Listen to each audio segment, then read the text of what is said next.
Alright, so I kind of came up with this video idea just because a lot of the times I usually do the double undercut when I'm controlling cards to the top, and I've noticed it's got a little bit repetitive, and I haven't really taught another card control. So what I figured I'd do is teach you guys just a few other things you can do in order to control cards to the deck. So these are three really easy ones that you guys can learn right now. So the first one is called the bluff pass, and this isn't really necessarily like a card control, but it can be used like one. So in this case, let's say we have the spectator. Let's say they picked the queen of hearts, for example. Now what you would do is the pass looks kind of like this. You have the spectator choose the card. They say stop. Wherever they say stop, you pick up the deck, and then you put the card here.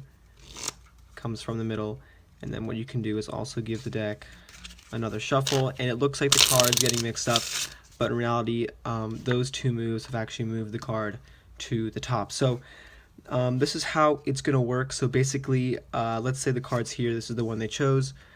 All you're doing is you're pushing over the top card after they've chosen this card, let's say, and you have the pinky break here, and you go ahead and you tell them say stop whenever you want, and wherever they say stop, you leave the deck open just like this, and then you come over with your right hand as if you're going to grab the cards from here, but in reality you're just going to be grabbing the top cards. So really your thumb hits the back, so I use like the middle part of my thumb here, and the front of my hand is now covering up the deck. At this moment I let go with my thumb, pull up just one card, and if you're doing this smoothly, the spectators they're not really going to notice that you're only picking up one card, especially if you have the front covered up like that. So from here you can have the spectator go ahead and put the card on top, and then what you do from here is you just cover the deck back up with your hands like that, and then what you could do is riffle starting from the middle of the deck with your index, kind of placing it down so it would look somewhat like this. The card goes on top, you flip it over, you place it on top, and you riffle from the middle, so that way it looks like you've actually put down an entire group of cards here. So at this point the spectator's card is on top, and then all I did was a double undercut, moving the bottom card to the bottom, or the top card to the bottom. So you push over with your thumb, get a pinky break, and then I'm also going to be teaching the double undercut later on in the video, but essentially you just do a double undercut, and now you have moved their card to the top. So this next one I'm going to be teaching you is something I don't do too much, and I haven't really showed on this channel before, mainly because on video you can pick this up, but if you're doing this in person, there's no way the spectator is going to call you out. So let's say you would have the spectator tell you when to stop as you're dribbling down the pack. They say stop right here, and let's say we have the 10 of clubs. So essentially it looks like this. The 10 of clubs stays somewhere in the middle of the deck, and then what you could do is shuffle up the pack and move it to the top. So like I said before, I don't like doing this on camera too much, only because it's really easily spotted, but if you're in a crowd or you're doing this to somebody else, they're not really going to notice. So let's say you're dribbling down the pack. What happens is wherever they say stop, this is actually a free choice. Let's say we have the king of diamonds here. What you're doing is when you flip that card over, you are now dribbling the cards a little bit offset. So when you're dropping the cards on the deck, you're starting off right around here. So you dribble the cards so they land somewhat off center, as you can see. And now obviously this is exaggerated, but what you're doing is as the deck, here's the break that you need to get to. So if it's broken here, you just kind of pull up, and now you have a thumb break right at the spectator selection. I'll show you guys. Here we have the king of diamonds, and then from here what you can do is, as long as your pinky break isn't too noticeable from any other angle of the deck, you can kind of hold the deck in your hands for a second, and if the whole point of the trick is you getting the card lost, don't really mention that you're going to be getting the card lost in the deck. Just kind of talk to the spectator and say, you could have picked any card, and you pick up. And now what you're doing is, as you're talking to them, so you're looking them in the eyes, they're not going to be looking at you, you pick up the cards from the break. You use these three fingers. Okay, so this is still a mechanics grip. You use these three fingers to push down. It's hard to do this slowly, but you're just pushing down, pulling this deck back. Okay, so you can use your pinky as well. And you're just kind of plopping the deck up. And what happens is once with motion, you plop the deck up, and then you start to overhand shuffle the top deck. So it's really simple.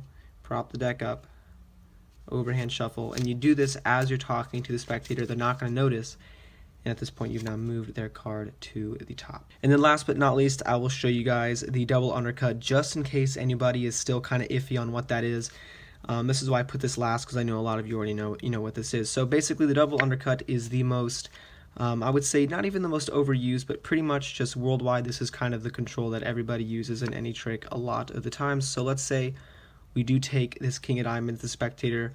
The spectator can give you the card back. You say, look, I'm going to put it into the middle of the deck. You can show them it is actually in the middle. And then you square it up by pushing that card downward with your thumb, pushing it in at the same time, closing it, and now you have a thumb break here. You're holding the cards with your thumb at the bottom and these fingers up at the top. And now you take your left hand, you use your pinky to take half of the cards below the break, move those to the top, and then the rest of the cards from the break with your pinky. And now you've controlled this card to the top once more. And actually one more that I want to go into. This is going to be a tabled control. I actually just thought about this now, but this is only going to work out if you do have a table. So let's say the spectator's card again is, let's say, the king of diamonds. You can tell the spectator to put the card anywhere they want into the middle. So let's say they were to put it right here. And then what you can do is leave it out jogged a little bit, and you can show them, look, your card really is in the middle of the deck. And then what you do from here is, while the card is still out jogged, you leave the cards on the table horizontal to you, so that should be the long sides are like this, kind of like landscape.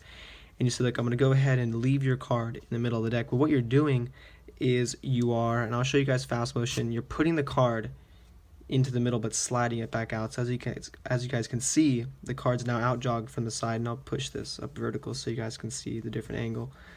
So now you have this card that is now out jogged, and this card is actually going to be the king of diamonds, as you guys can see. So one more time, let's go and I'll show you how to do that. So that's basically the entire move. The cards here, you say, look, I'm going to go ahead and place your card into the middle, and now what you've done is move their card to the bottom. So I'll go ahead and explain that really quick.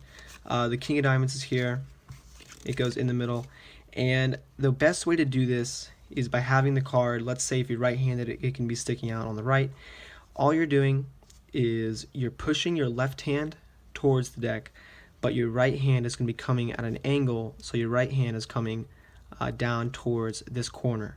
So what happens is you're hitting this corner of the card, pushing this in, and this is going to cause the card to, as you can see, to come a little bit out jogged. And now what you do from here is, with the cards on the table, you're applying pressure downwards with your index finger, pulling up with your left thumb. So as you apply downwards, you're grabbing this entire packet here. Your right hand is going to grab the bottom packet with your thumb and your middle finger.